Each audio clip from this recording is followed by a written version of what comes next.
Welcome to our channel. We're so glad you're here to experience this incredible story with us today.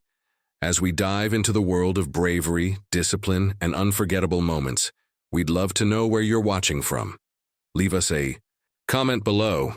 Don't forget to hit that subscribe button so you won't miss our next jaw-dropping story coming tomorrow. Your thoughts and interactions mean the world to us, and we can't wait to hear what you think about this one. So sit back, enjoy, and let's embark on this amazing journey together. The Queen's Guard took down an armed attacker at Buckingham Palace. Shocking. On a typically grey London afternoon, the crowd in front of Buckingham Palace had gathered for what was expected to be just another picturesque moment. Tourists snapped pictures, hoping to capture the still, majestic figures of the Queen's Guards, standing motionless in their ceremonial posts. The guards, clad in their distinctive red uniforms, black bearskin hats, and stoic expressions, were as much a part of the iconic scene as the Grand Palace itself. However, this seemingly ordinary day would soon take an unexpected and dangerous turn. The crowd was buzzing with excitement, many unaware of the tension slowly creeping in from the edges of the gathered tourists. At the fringe of the crowd, a disheveled man caught the attention of those nearby. His wrinkled jacket, the half-empty whiskey bottle in his hand, and the wild, unfocused look in his eyes painted a troubling picture. His appearance screamed of trouble, yet no one expected what would come next. Anger burned behind his foggy gaze, and his unsteady feet carried him forward, pushing through the crowd as he made his way toward the front of the palace.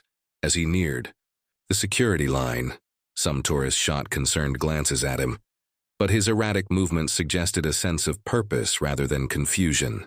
He ignored their wary looks and continued toward the guarded area, crossing the invisible line that separated the public from the royal security.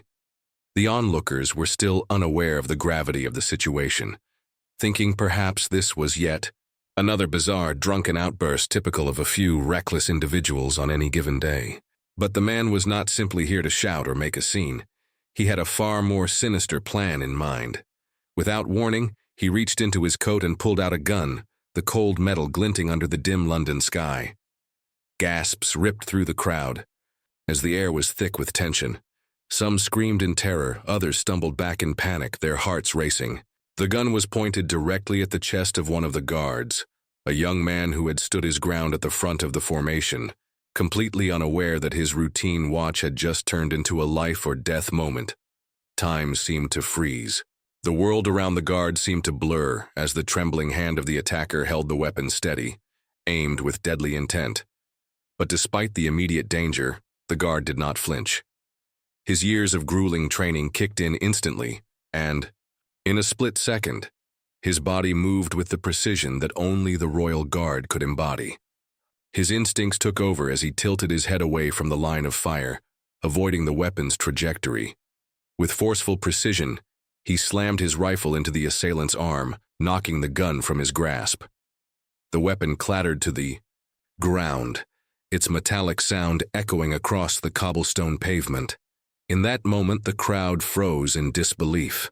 For many, it was their first encounter with the true purpose of the Royal Guard, something far beyond the ceremonial and picturesque image they were used to seeing. As the attacker stood disoriented and stunned, palace security sprang into action, swiftly closing in on him. Within moments, the man was pinned to the ground, disarmed and restrained. The Royal Guard, however, did not move an inch.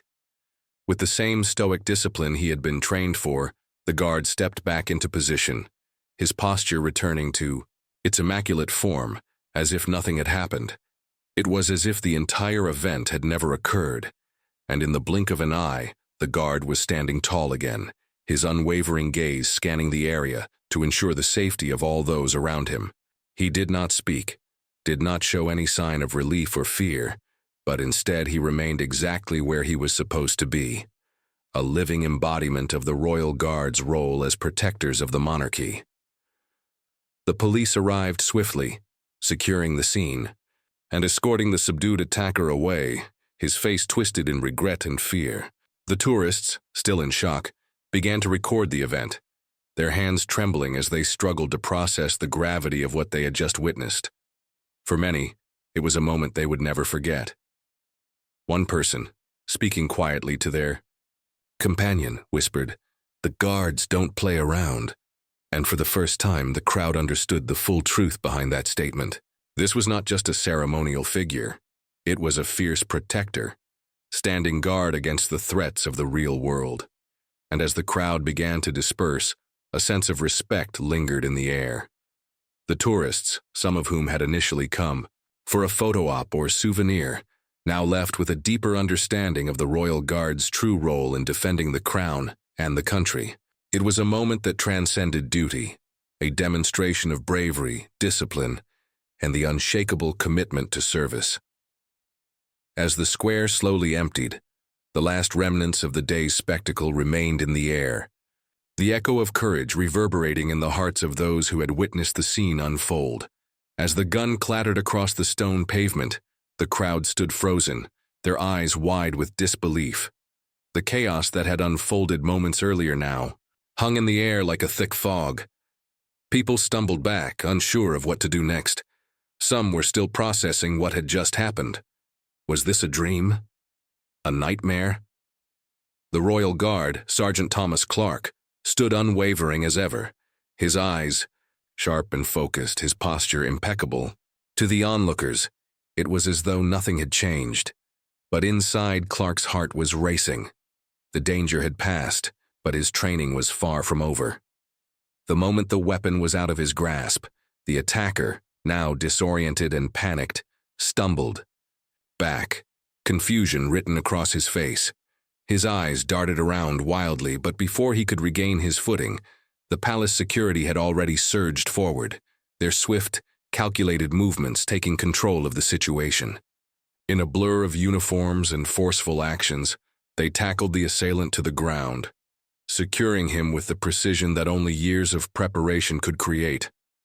The man had no chance to fight back, his defiance crumbling beneath the weight of the officers who now held him. Meanwhile, Sergeant Clark, still standing tall, remained eerily calm. The seconds seemed to stretch out as the crowd processed the surreal spectacle they had just witnessed. Their hands, still trembling, raised, phones to capture the scene. A few muttered in awe, whispering to one another, their voices hushed by the gravity of the moment. But Clark, just like the centuries-old palace around him, remained unyielding. There were no cheers, no triumph, only the cold, quiet presence of a man who understood his duty. It wasn't just about the training, though. It was the commitment. The Royal Guard was a symbol of strength, of stability in a world that often felt chaotic and unpredictable. And Clark wasn't merely standing on ceremony. He was a living embodiment of that commitment. His duty wasn't just to protect the Queen. It was to defend everything the crown stood for, even if it meant putting his own life on the line. It was this unshakable resolve that had kept him from flinching, from even acknowledging the life-threatening moment that had just unfolded in front of him. The seconds ticked by, each one feeling heavier than the last. Even as the police arrived, securing the area and ensuring the attacker's arrest, Clark didn't budge. His gaze never wavered. He scanned the crowd, his eyes moving over every face with surgical precision. Even in the aftermath of such a violent threat, he knew that danger rarely came alone. He'd seen enough in his years of service to know that when trouble started, it rarely ended there.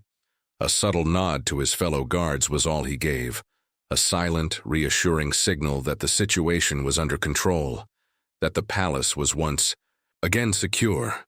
The calm was broken only by the sound of the heavy footsteps of the armed officers who had arrived to neutralize any lingering threats.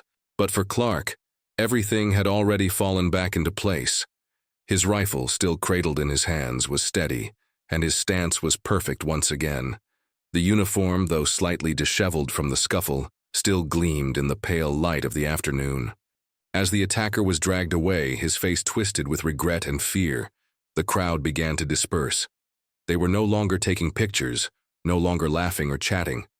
The moment of excitement had passed, replaced by something far deeper, a realization of the weight of the situation they had just witnessed. Some tourists shot one last glance at Clark, now standing once more in his perfect, statuesque pose. The respect in their eyes was palpable. Others, still in shock, murmured words of gratitude, though none of it reached Clark's ears. He remained silent, offering only the slightest lift of his chin. It was a gesture that conveyed everything. Duty fulfilled. Later, as the authorities conducted their investigation, the details of the attacker's past emerged. He was a troubled man, known to local law enforcement for his instability. But that didn't change the fact that his actions had threatened lives, including the lives of the very people who had come to Buckingham Palace to admire history, not to witness an act of violence. But in the end, the hero of the day wasn't just a man in a uniform. It was the embodiment of discipline, courage, and honor. And as for Clark, he would return to his post the very next day. His resolve unwavering, knowing full well that his duty as a royal guard was not just a job, it was a calling. And he would stand, ever vigilant, always prepared to defend against whatever may come next. The crowd, once bustling with excitement and eager chatter, now stood eerily silent, a stunned hush filling the air. The moments that had just unfolded left everyone, from tourists to locals, in a state of disbelief. No one had expected such violence to erupt on a day that had seemed so ordinary, so tranquil. Yet there they were, witnesses to an event that would change their understanding of what it truly meant to be a member of the Royal Guard. People looked around at each other, their wide eyes reflecting the chaos that had just unfolded. Some still held their phones in trembling hands, the video recording the entire scene, their minds struggling to process the gravity of what they had just witnessed. The sharp, clear image of Sergeant Thomas Clark, standing tall and immovable, his rifle still firmly held in his hands, had been forever imprinted in their minds. It wasn't just the danger that had struck them, but the sheer composure and dedication of the Royal Guard, who remained unflinching in the face of life-threatening danger. As security officers escorted the subdued attacker away, some of the crowd began to murmur, exchanging hushed words about the incident. "Did you see that? He didn't even blink," one whispered in awe. Another voice, shaky with emotion, replied, "The guards don't play around. They're not just standing there for show." These words, though simple, carried the weight of the moment. For many, this was no longer just a tourist spectacle. It had become a lesson in courage, discipline, and unwavering commitment. Though the immediate threat had been neutralized, the impact of the event lingered in the air. The tourists who had come to capture a piece of British history on their cameras now found themselves in the midst of an unforgettable moment, a moment that transcended the usual pomp and circumstance of a palace visit. This was real.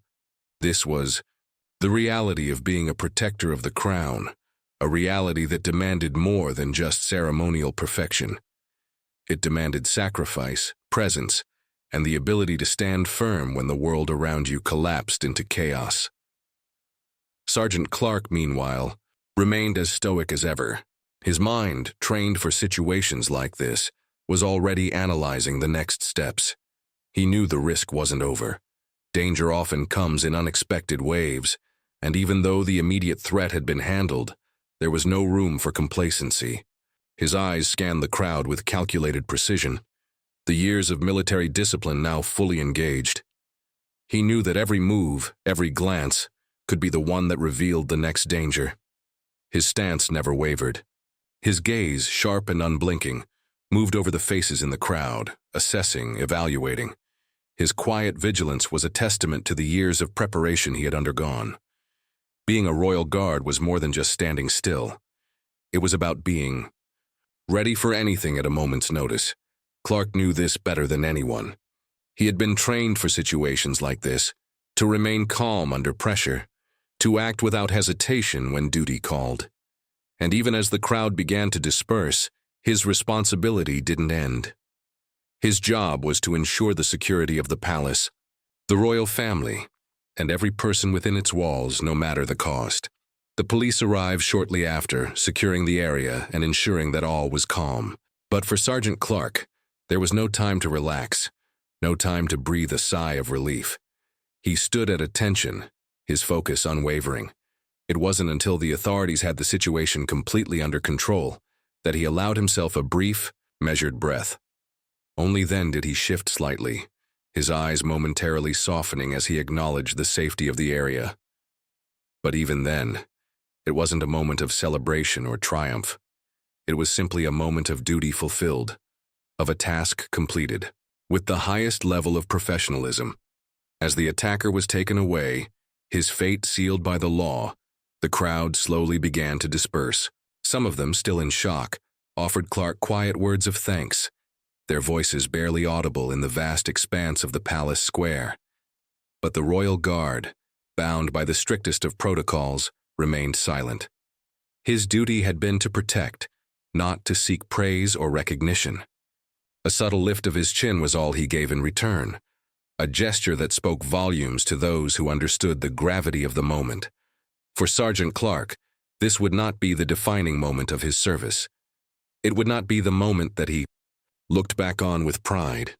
It was simply another day in the life of a royal guard, where duty never falters and discipline never wavers. As the last of the tourists left the scene, Clark returned to his post, his expression unchanged, his vigilance unbroken. Tomorrow, he would be there again, standing at attention, ready for whatever might come. And the world would never forget the day when the royal guard showed the true face of courage. As the crowd continued to thin out, a hushed silence took over the square. The once bustling tourists, many of whom had come to Buckingham Palace to take photos of the Queen's Guard, in their usual ceremonial poses, now stood in a collective state of shock. What had begun as an innocent, almost festive gathering had suddenly morphed into a real-life moment of danger. The air was thick with the tension of what had just transpired. Some people murmured in disbelief, still processing the speed with which danger had been neutralized, while others simply stood frozen, staring at the scene unfolding before them. Amidst this eerie calm, Sergeant Thomas Clark remained immovable, his posture still perfect, his eyes scanning the crowd. The chaos that had erupted a few moments ago was now behind him, but the guard's job was far from over. Even though the immediate threat had been subdued, Clark knew the danger never truly dissipated until the very last person had safely departed from the palace grounds. His training had prepared him for the physical threat, but his experience taught him that real vigilance never ends. His senses were heightened, alert for any movement, any sign of trouble that might still lurk in the crowd. His gaze, sharp and unyielding, swept over the people around him, noting their expressions. Some were visibly shaken, their hands still trembling from the adrenaline of the past few minutes. Others, more composed, were beginning to pull out their phones, likely to post videos of the incident. But in the midst of the storm that had passed, Clark remained as calm as the stone walls of the palace surrounding him.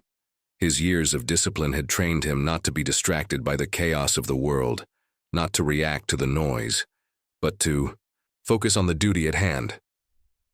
Seconds passed, stretching into minutes. The sound of distant sirens grew louder, signaling the arrival of more police officers. They swarmed the scene, securing the perimeter and ensuring that every corner of the square was safe. But even as the authorities arrived, Clark held his position. He didn't move a muscle. His eyes never wavered. It was as though he had become one with the environment around him, his body instinctively knowing that his job wasn't just about standing still for the tourists.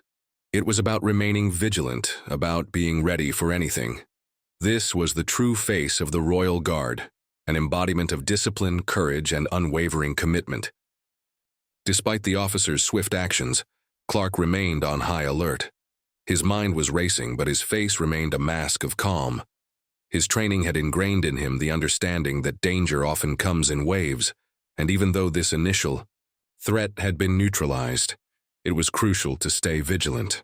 His gaze shifted slightly, scanning the crowd for any unusual movements, any signs of escalation.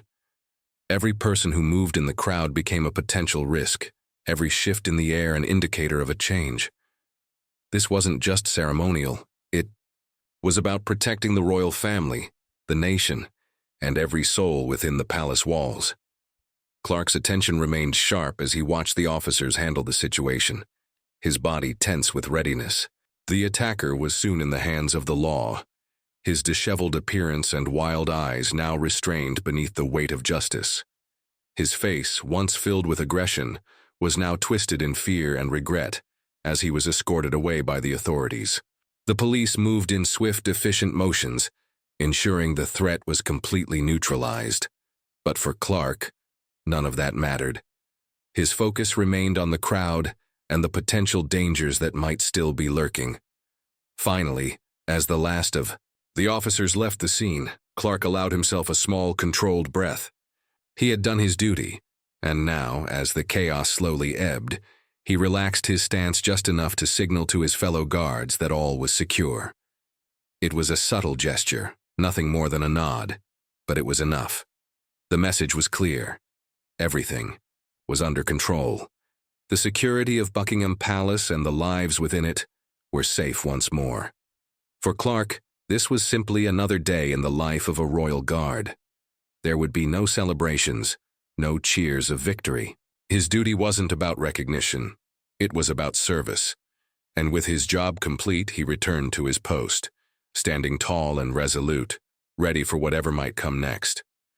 The world had witnessed the courage of the royal guard that day, but for Clark it was just another chapter in his lifelong commitment to duty. Tomorrow he would be there again, standing ever vigilant, protecting the crown. As the last of the police officers cleared the scene and the crowd slowly dispersed, the weight of what had just occurred still lingered in the air. The square, once filled with the laughter and chatter of tourists, now stood eerily quiet. The tourists, many of them still in shock, whispered among themselves, recounting the moments of chaos they had just witnessed. Some had been recording the entire incident, their hands trembling as they looked back at the footage on their phones. Others stood in stunned silence, still processing the fact that they had just been part of something far more serious than a typical visit to Buckingham Palace. For Sergeant Thomas Clark, however, the world around him had already returned to its usual rhythm. His focus remained steadfast, his eyes scanning the crowd, ensuring that no further threats lingered. Despite the adrenaline that had surged through his veins moments ago, his body had already returned to its professional state, stoic, unshakable and always ready. The attacker was gone, subdued by the swift action of both Clark and the palace security, but Clark knew better than to let his guard down so quickly. Danger often rears its head in the most unpredictable ways, and the job of a royal guard was never truly over. As the tourists made their way out of the square, many turned their eyes toward Clark. There was a subtle change in the way they looked at him.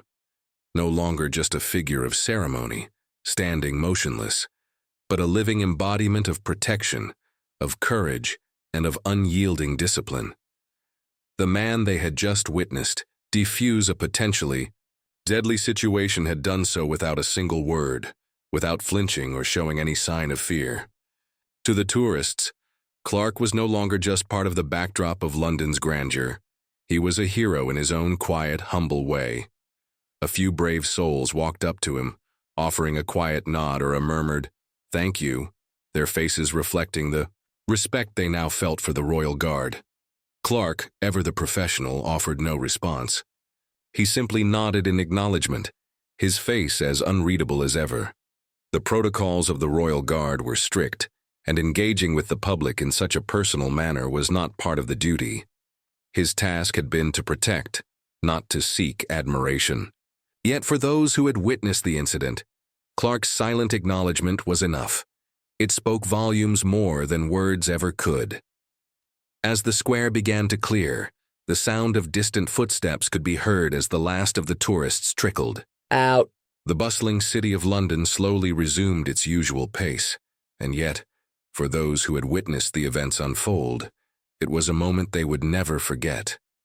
News of the incident spread quickly, not only through social media, but also in the cafes, pubs, and shops around the city. People spoke in hushed tones, sharing the story of how the royal guard had stood unflinching in the face of danger. The tale of Clark's bravery, and the event that had unfolded in the heart of London, would soon become a part of the city's legend, a reminder of the courage that resides in those who dedicate their lives to service, no matter the cost. For Clark, he returned to his post the very next day, as if nothing had happened. He stood at attention, his gaze sharp, his body still and disciplined. To him, it was just another day, another opportunity to serve. There was no glory in what he had done. There was only duty. But for the people who had witnessed the events that day, Clark had become something more. He had become a symbol of the strength and resilience of the Royal Guard, an enduring reminder that no matter the danger, the Guards would always stand. Strong, ever vigilant, ready to protect the crown and the nation. The story of that day would live on, whispered among tourists visiting Buckingham Palace, retold in coffee shops, and shared across social media. But for Clark, it was just another chapter in his long career as a Royal Guard. The world had seen his courage, but he would return to his post, quietly fulfilling his duty, knowing that for him, the work of a Royal Guard never truly ended. There would always be another challenge, another moment where discipline and courage would be tested. And when that moment came, Sergeant Thomas Clark would be ready, just as he always had been. We'd love to hear your thoughts on this incredible story. What do you think about the Royal Guard's reaction to the threat? Could you have remained as calm and composed as Sergeant Clark in such a high-pressure situation? It's moments like these that remind us of the true meaning of duty, courage, and resilience. The Royal Guard doesn't just stand still in front of Buckingham Palace. They stand as protectors, ever ready to face danger at a moment's notice. We're curious to know how this story made you feel. Do you think the Guard's actions truly reflect the unwavering commitment to service that we often hear about? Or do you see it in a different light? What do you think it takes to remain so calm under pressure? Share your thoughts in the comments below. We love reading your insights, and we're excited to hear how you interpret the events of that unforgettable day. Also, if you enjoyed this story, don't forget to hit that subscribe button so you can catch more of these jaw-dropping tales we'll be sharing in the future. Your comments and feedback help us bring you even more amazing stories, so keep them coming. Let's keep the conversation going.